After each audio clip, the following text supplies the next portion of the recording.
থোকায় থোকায় ঝুলছে রসালো ফল লিচু। সবুজ পাতার উপর বিছানো লাল টসটসে লিচু দেখে জিভে জল আসবে যে কারো।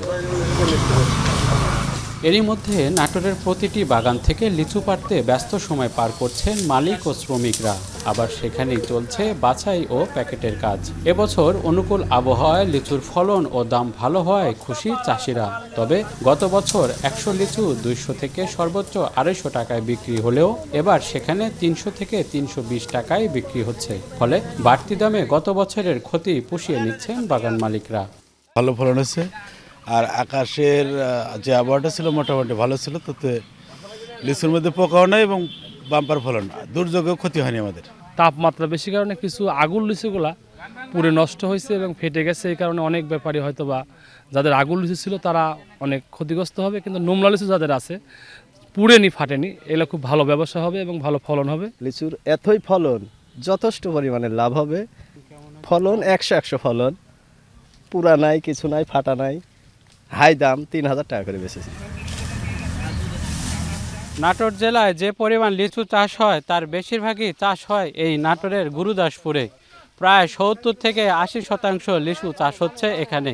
লিচু গাছ থেকে পাড়ার পর সেটি চলে যাচ্ছে স্থানীয় বাজারে।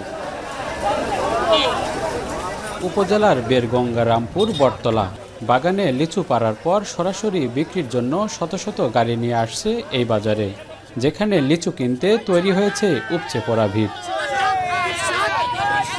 গুরুদাসপুরের লিচুর স্বাদ ও মান ভালো হয় প্রতি বছর লিচু কিনতে দেশের বিভিন্ন জায়গা থেকে আসেন পাইকারি ব্যবসায়ীরা। কত লিচুর দাম যায় আপনি হলো ২৮০০, ৩০০০, ৩২০০, ২৫০০, ২২০০ টাকা। আমদামি ভালো আছে, এখানে যেরকম বেচা ওইখানে এরকম বেচা। মোকামে মালের দাম একটু কম, ব্যাপারীরা খুশি না। মানে মেয়ের থেকে যে পরিমাণ মাল কিনতেছে যে দামে, আসলে মোকামে নিয়ে যাওয়া ওই দাম পাচ্ছে না জন্য মানে আপনার ব্যাপারীরা একটু অখুশি, কিন্তু বাগান মালিকেরা খুশি। এখানে প্রায় প্রতিদিন ৫০ লক্ষ টাকার লিচু বিক্রি হয় এবং খুব সুস্বাদু এবং সুন্দর লিচু এখানে পাওয়া যায়। নাটোরের লিচু আগাম হওয়ায় চাহিদা থাকে বেশি, যার কারণে দিনাজপুরের লিচু বাজারে আসার আগেই তা ফুরিয়ে যায়। ফলে সব মিলিয়ে লিচু আহরণ থেকে বাজারজাত পর্যন্ত ১ মাসে লেনদেন হবে অন্তত ১২০ কোটি টাকা। মাহবুব হোসেন, এখন নাটোর।